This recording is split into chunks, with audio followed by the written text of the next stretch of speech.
Am I the only one that gets reminded of ball sacks with avocados for some reason?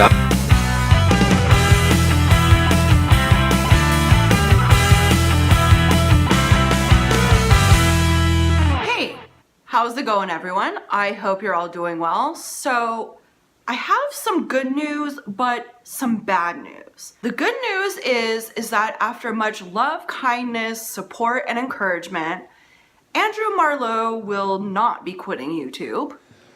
What's up, ladies and gentlemen? I know that I uploaded that crybaby video last night about how I was going to quit and all this stuff, and what that is essentially, guys, is negative mindset thinking, and we slip into it so easily. It's so easy to get wrapped up in a negative mindset thinking, but I'm not a coward, so I'm not going to quit. However, the bad news is that Andrew Marlowe went off his vegan diet. I must confess, my family is Greek, so I haven't been eating 100% vegan. Probably since the new year, like the last week and a half, I got back on my vegan diet. So, what are you gonna do? What are you gonna do? What are you gonna do? I feel like in the past I have really rubbed Andrew the wrong way. He's put me in troll prison at one point, but I think the good news is that despite the hasty comment that I left him, he practically encouraged me to make this video. And in many ways, I really thought about it. It's like, okay, in his situation, I feel like he's already been a vegan. He knows what he's doing, but at the same time, this really is a sort of new vegan beginner mistake or dilemma that you run into when you're first becoming vegan. So in the spirit of Veganuary, I really do want to be helpful, kind, and sympathetic and give some advice. So let's get going. I'm not gonna lie, and I'm gonna tell it like it is. Being a vegan in a non-vegan world takes some serious guts and avocado balls. I mean, friends, girlfriends, boyfriends, lovers, they come and go, but family really is for life, and you're stuck with them whether you really like it or not. So how exactly do you explain to your family that you're a vegan? I know explaining to your family at first that when you're a vegan and your dietary changes, it can be quite shocking. I guess, like, what do I do here? I get it. I know where you're coming from. Your aunt, your grandma, or whoever in your family has made a big effort, slaved away in the kitchen in order to make this beautiful meal. However, it is a meal that is not vegan, and you are a vegan, or at least new to veganism.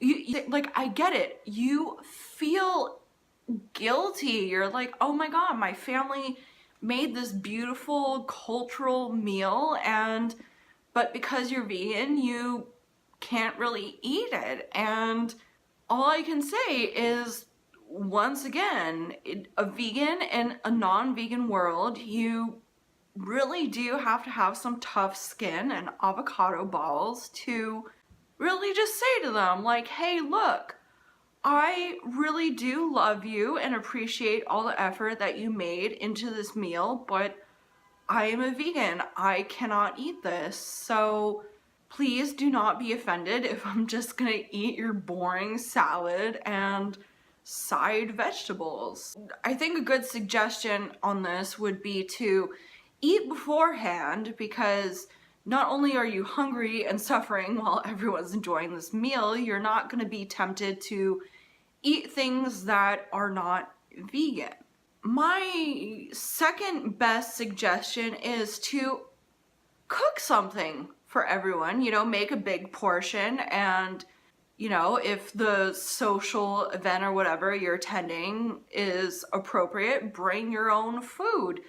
Bring something to the table that is vegan for not only you, but for your family to try out. And I don't know, maybe they'll like it. Maybe they'll like a veganized version of your favorite food.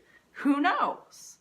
I mean, I admit personally, yeah, some of the recipes I make are kind of boring, but the one thing in my family that they always love is my pesto pasta recipe. I mean, pesto in many ways is pretty easy to make in a vegan version. You just skip the Parmesan, and admittedly, yeah, I make the pesto pasta and then my family does eventually add the Parmesan to it. But nonetheless, I'm like, you know what? Okay, I made the effort, I satisfied everyone, and I'm not gonna cry if they're gonna put Parmesan cheese on it. They'll eventually see the light of veganism eventually. So once again, I can completely sympathize with the whole like awkwardness and guilt that you feel when you're eating with family members who are non-vegan, but at the same time, like, really think about it. This is your family. They're supposed to love and support you, and maybe in the moment or in that event, they may get angry or disappointed with you, but have some faith. This is your family. They will eventually forgive you, hopefully. All I can really say here is if you're a vegan, again, like, I know it's really tough and difficult. You feel guilty, especially with your family, but consider your ethics and morals when it comes to veganism. Like, is an animal's suffering and torture really, worth pleasing your family? I mean, again, this is your family and you love them, but you don't want to be like that weird, awkward, picky vegan. I mean, I totally get it. It's difficult, it's frustrating, you feel guilty, but at the end of the day, if they're really loving and supportive, they will eventually forgive you.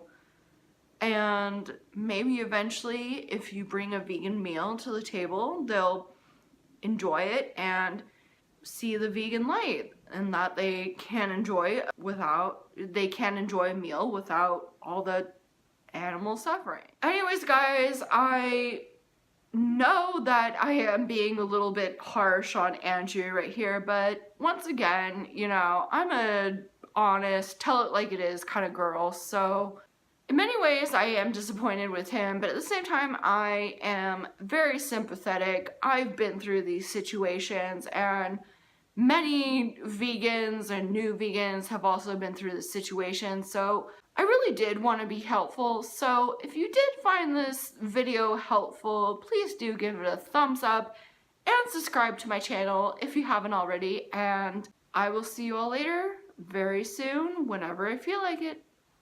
Bye-bye. Whenever I think about avocados, I mean, not really. Like, I don't automatically think about testicles because I have no.